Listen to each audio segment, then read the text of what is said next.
नमस्कार। आम आदमी पार्टी के मुखिया और दिल्ली के मुख्यमंत्री अरविंद केजरीवाल ने 2 दिनों का अयोध्या का दौरा किया, रामलला के दर्शन किए, सरयू नदी में सरयू आरती में भी शामिल हुए, हनुमानगढ़ी का दर्शन किया और इस बात की तब चर्चा चलने लगी कि अरविंद केजरीवाल ने भारतीय जनता पार्टी के राम और राष्ट्रवाद के मुद्दे को क्या हथियाने की कोशिश की है। दूसरी बात यह है कि अरविंद केजरीवाल न सिर्फ उत्तर प्रदेश में चुनाव लड़ रहे हैं बल्कि उत्तराखंड, पंजाब और गोवा में भी उनकी तैयारी चल रही है। तो आज मैं हिंदू राजनीति का प्रतीक और प्रधानमंत्री नरेंद्र मोदी के संसदीय क्षेत्र बनारस से मौजूद हूँ। माहौल क्या है लेकर, लेकिन आज अमूमन मैं 80 घाट से कार्यक्रम करता हूँ या 80 घाट की तरफ से करता हूँ। आज मैं बनारस के दूसरे छोर, दूसरे घाट राजघाट की तरफ हूँ और ये प्रहलाद घाट की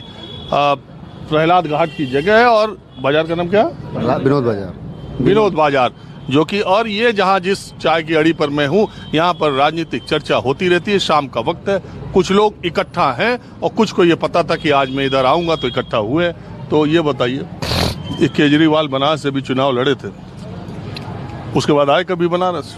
हाँ, अवश्य आए। अभी रविदास जी जयंती थी, उस पर भी आए और जब भी अवसर होता है आते हैं। अरविंद केजरीवाल और बनारस के बारे में बातचीत भी करते रहते हैं। अरविंद केजरीवाल जी का बनारस ही नहीं उत्तर प्रदेश से बहुत बड़ा लगाव है। वो अयोध्या भी गए थे, उन्होंने राम जी के यहाँ शीश नवाया, हनुमान जी का दर्शन किए। उन्होंने कहा भी है और संदेश भी दिया है, राम सबके हैं, हम सबके हैं, हम दिल्ली वासी के, हम भारतवासी के हैं। तो कौन कह रहा है कि राम हमारे हैं आपके नहीं है? भाजपा प्रचार करती है कि राम हमारे हैं, भक्ति का सर्टिफिकेट देती है भाजपा, तिरंगा यात्रा जबकि रोकने का काम करते हैं, जनसंघ का कार्यक्रम थोपने का काम करते हैं। वो जनसंघ जिसने 52 साल तक अपने मुख्यालय पर तिरंगा नहीं फहराया, आज उसी को थोपने का प्रयास किया जा रहा है भाजपा के राज्य में। छद्म राष्ट्रवाद दिखा रहे हैं भाजपा, एक तरफ तिरंगा यात्रा रोक रहे हैं, दूसरी तरफ सर्टिफिकेट बांट रहे हैं। तो ये केजरीवाल को क्या जरूरत है फिर हनुमान चालीसा गाने की?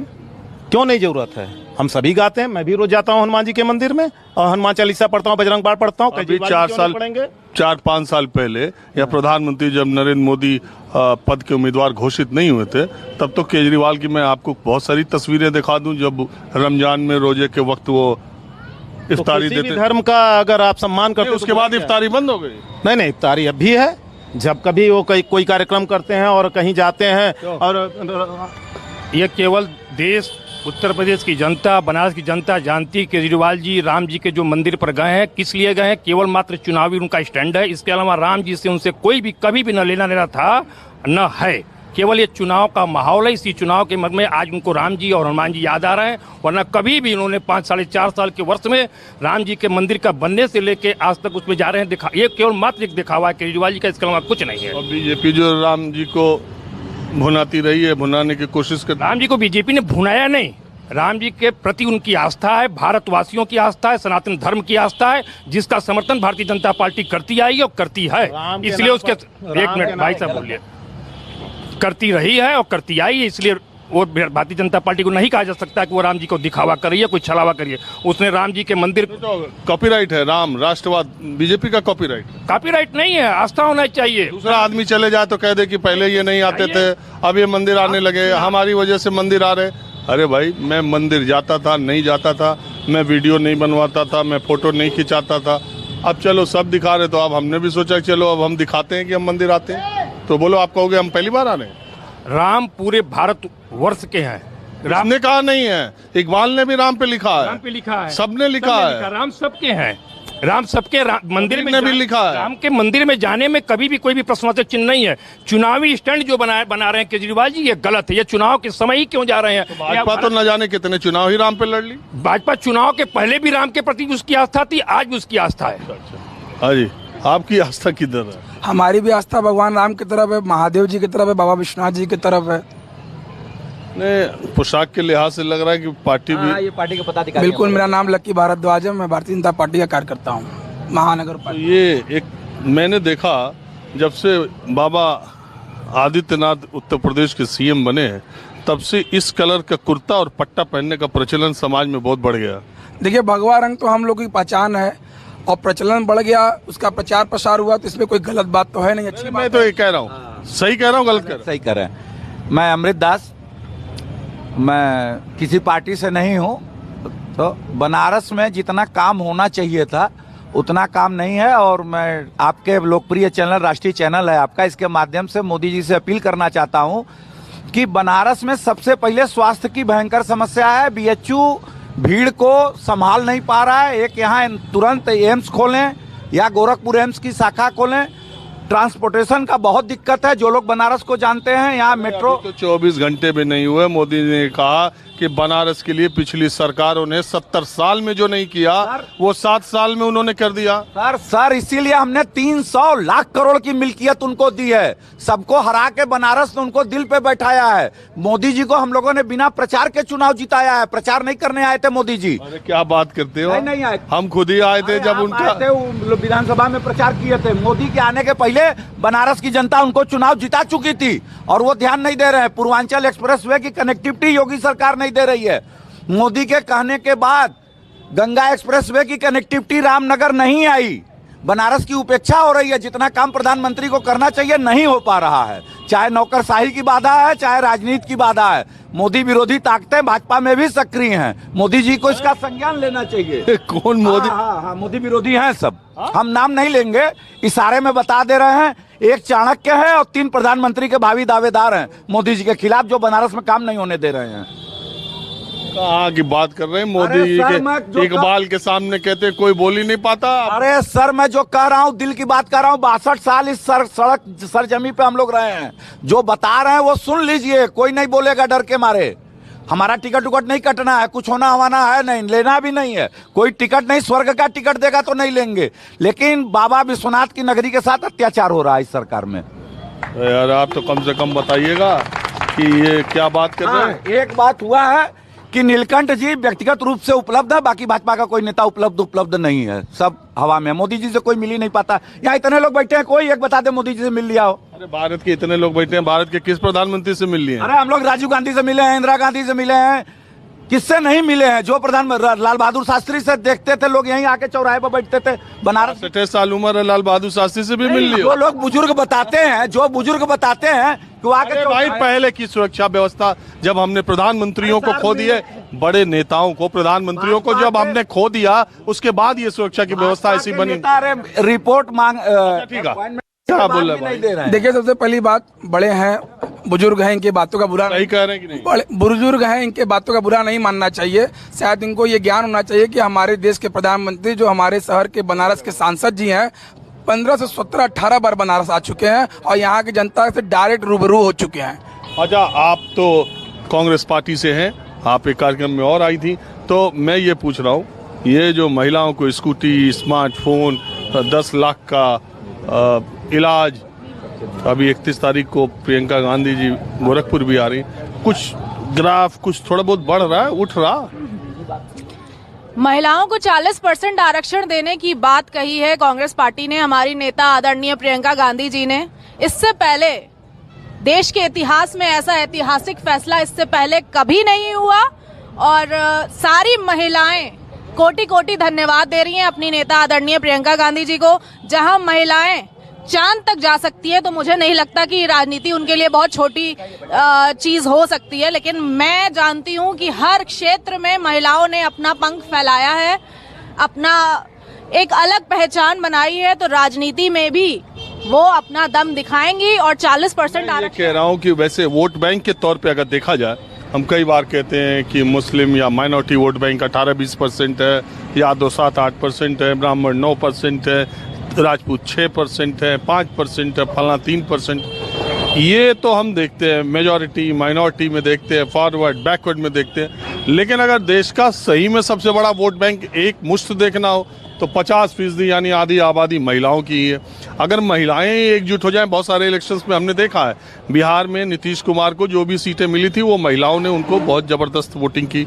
और ममता बनर्जी को मैंने खुद देखा कि बंगाल की महिलाओं ने ममता बनर्जी की तरफ बहुत तगड़ा रुझान रखा, जिसका ये परिणाम है। तो आपको लगता है कि उस वोट बैंक में आप घुस रहे हैं कि अभी यूपी में बहुत जल्दी है?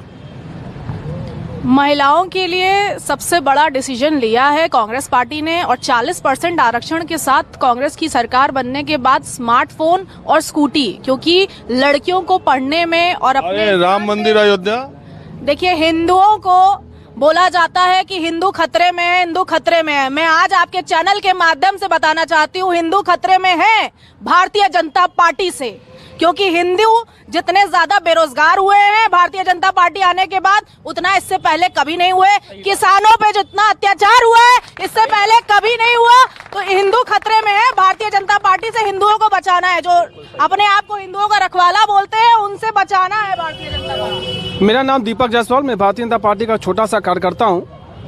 पहले हम लोग आम नागरिक हैं, उसके बाद व्यापारी, फिर नेता हैं। यहाँ सब भाईचारा कमेटी के लोग बैठे हुए हैं, सब भाई हैं, कोई किसी पार्टी से, कोई किसी पार्टी से है। लेकिन मुझे एक शर्म आता है कि जो देश का प्रधानमंत्री, चाहे वो किसी भी देश का, उसको लोग सम्मान पूर्वक नाम लेते हैं, या प्रदेश का मुख्यमंत्री उसको सम्मान से नाम लिया जाता है, वो कितना भी कार्य करता है, यदि वो कांग्रेस पार्टी का विपक्ष का कोई भी रहता है तो उसको लोग गलत भावनाओं के साथ उसको गलत शब्दों का इस्तेमाल करते हैं। एक देश का प्रधानमंत्री जिस तेजी से काम, जिस तेजी से विकास और जिस तेजी से बनारस के लिए काम किया है, मुझे नहीं लगता कि आज तक कभी 70 साल हो। बाएं आपके बैठे इन्हीं को समझा लेते रोज। भाई साहब का उम्र है, उनको कुछ हमें बताने की जरूरत है। उम्र के हिसाब से तो उम्र के साथ अनुभव बोलता है जरूर, लेकिन उनको मैं कुछ नहीं कर सकता हूँ। हमारे गार्जियन 60 का जो कहते हैं। सर, मैं अपने छोटे भाइयों को और पुत्रों को बताना चाहता हूं कि 100 साल पहले मदन मोहन मालवीय ने भीख मांग के विश्वविद्यालय की स्थापना की।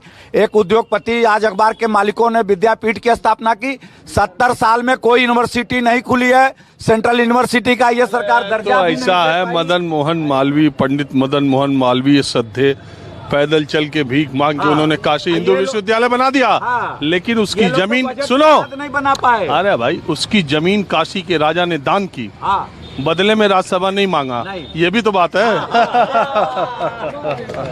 जी बताओ खिल साहब। हाँ वो बोलिए। कहाँ वकालत ठीक है? वकालत वगैरह ठीक है यहाँ पे सारे। क्या वकील वकालत करेंगे अभी इस वक्त? मैं वकालत जो जनता में, जो समाज में इस समय व्यतीत, जो गरीब तबका, जो समाज का बुनकर, जो समाज का किसान इस समय अपने आप को ठगा महसूस हो कर रहा है। अरे इतना बड़ा रुद्राक्ष सेंटर, क्या क्या सुन लीजिए मेरी पूरी बात। यहाँ आस्था की बात हो रही है और कौन किसको ठग रहा है इसकी बात हो रही है। मैं यह बात करना चाहता हूँ कि आस्था से पेट नहीं भरता, आस्था से किसान के खेत में पानी नहीं जाता, आस्था से बुनकर का रोजी रोजगार नहीं चलता। कोरोना काल की भयावह स्थिति को झेलते हुए आज उत्तर प्रदेश के जनमानस इस बुरी तरह आर्थिक रूप से परेशान है, उसको इसमें निकालने की बात हो रही है। केजरीवाल डिबेट करते हैं कि दर्शन करने की बात, और भी जो दल है उन्होंने कहा है, अभी आज दर्शन किया, बोला कल कैबिनेट की बैठक होगी और अयोध्या का दर्शन कराएंगे। ये दर्शन भारत में जो भी व्यक्ति है,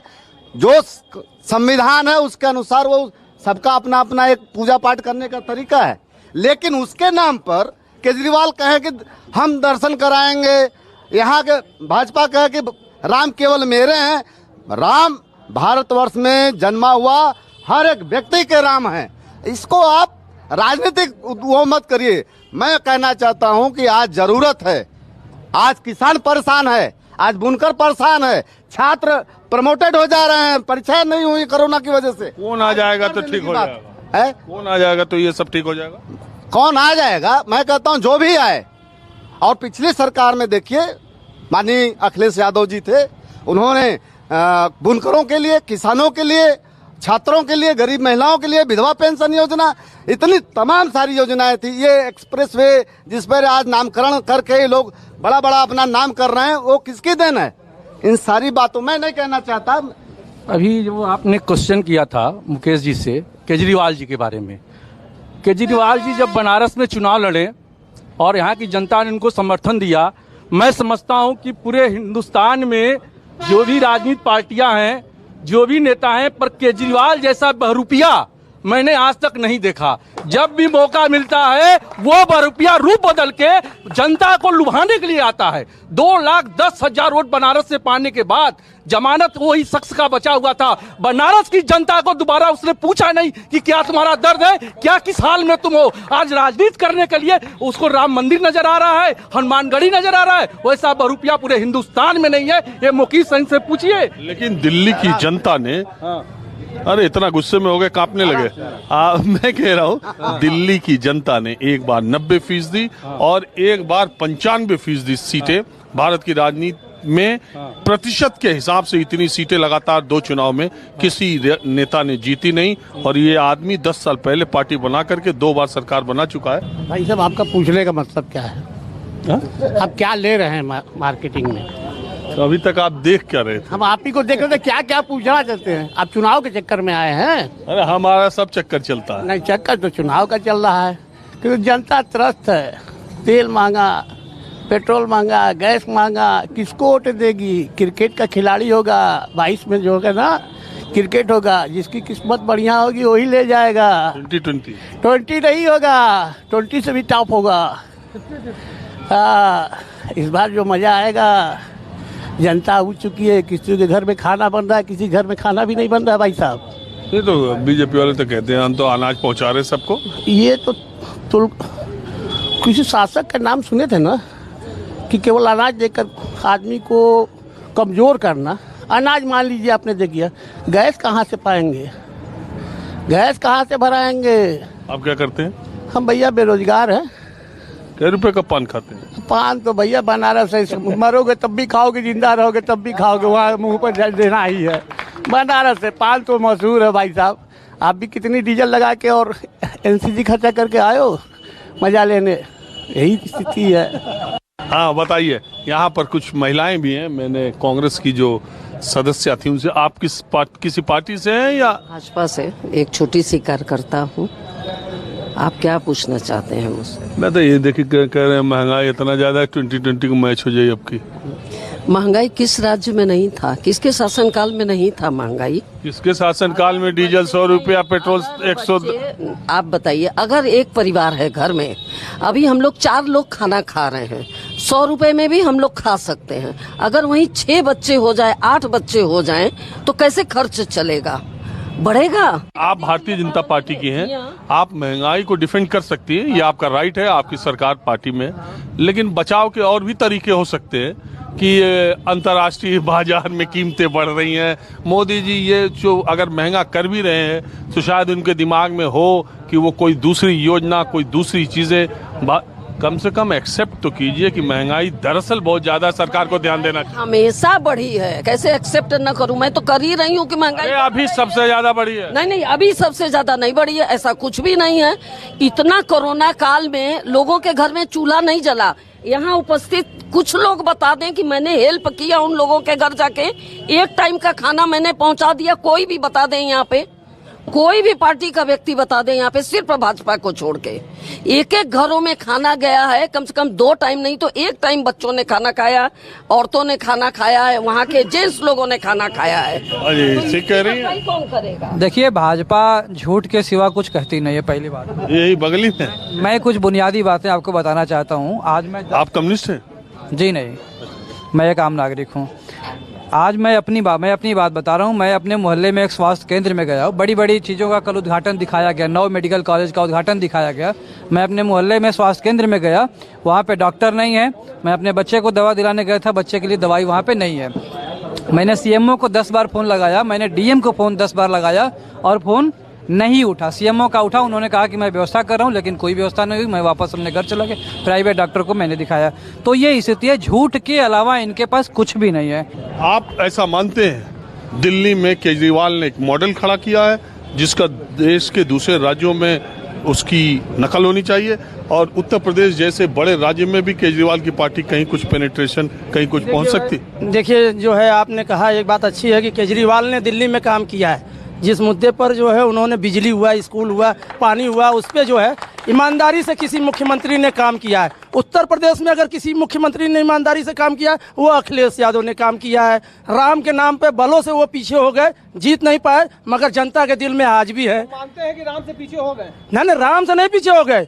बीजेपी के लहर में जो राम जय श्री राम का नारा लगाए, पहले जय सिया राम कहा जाता था, उस नाम को मिटाकर के जय श्री राम का नारा दिया गया। मोतियाबिंद हो गया है, सब विकास दिख ही नहीं रहा है। आप अगर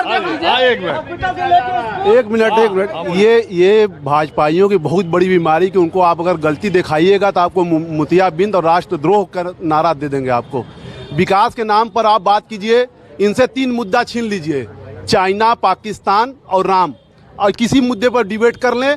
बात रही भाजपा की, जुमला हुआ करता था बहुत ही महंगाई की मार, अब की बार भाजपा सरकार। सरसों का तेल 80 रुपया से आज 230 रुपया यही लोग ले रहे होंगे। पेट्रोल 75 रुपया से आज 105 रुपया ले रहे हैं। हाँ ठीक है, महंगाई बहुत बड़ा मुद्दा है, लोग बात करते भी रहते जी। देखिए, विकास के नाम पे तो हिंदुस्तान में कांग्रेस ने विकास किया और यूपी में अखिलेश यादव ने विकास किया। वो एक पढ़े लिखे काबिल मुख्यमंत्री हैं। सबसे पहली बात आपने शुरू किया अरविंद केजरीवाल का नाम लेके कि अयोध्या आए हैं। पहली बार बता दूं कि भारत देश में एकमात्र ऐसी सरकार है जो बुजुर्गों को तीर्थ यात्रा कराती है, वो आम आदमी पार्टी की सरकार है दिल्ली के अंदर। और राम राज्य की जो बात करते हैं हम, शिक्षा, स्वास्थ्य, बिजली, पानी की बात करते हैं। और हमारे भाजपा के जो मित्र बैठे हुए हैं यहाँ पे बहुत दम भरते हैं, भारत बनारस और विकास की बात करते हैं, बनारस और विकास की बात करते हैं। इसी बनारस में बताए जल्दी बताइए। मैं अपने वार्ड से दूसरी बार पार्षद हूँ निर्दल। हाँ, दूसरी बार पार्षद हूँ निर्दल। निर्दल किसको हराए? सभी पार्टी मैंने हराया है और निर्दल भाजपा सपा सबको। हाँ, सबको निर्दल। तो यार आपसे बात करना चाहिए। ठीक, कैसे? जैसे आपने कहा कि पैसे बताओ, हराते कैसे हो? अरे भाई, जनता के सहयोग, जनता का आशीर्वाद, ऊपर वाले मालिक की रहमत से और किससे हराएंगे हम लोग? पैसा नहीं, बिना पैसे चुनाव लड़ते हैं हम लोग हैं। गुंडागर्दी? गुंडा तो ये नहीं भैया, छोटी सी दुकान एक मिठाई की मारी है। बहरहाल समय हो गया, माहौल क्या है? मैं बस आज इतना ही। कैमरामैन कालीकांत झा के साथ राजीव रंजन, बनारस।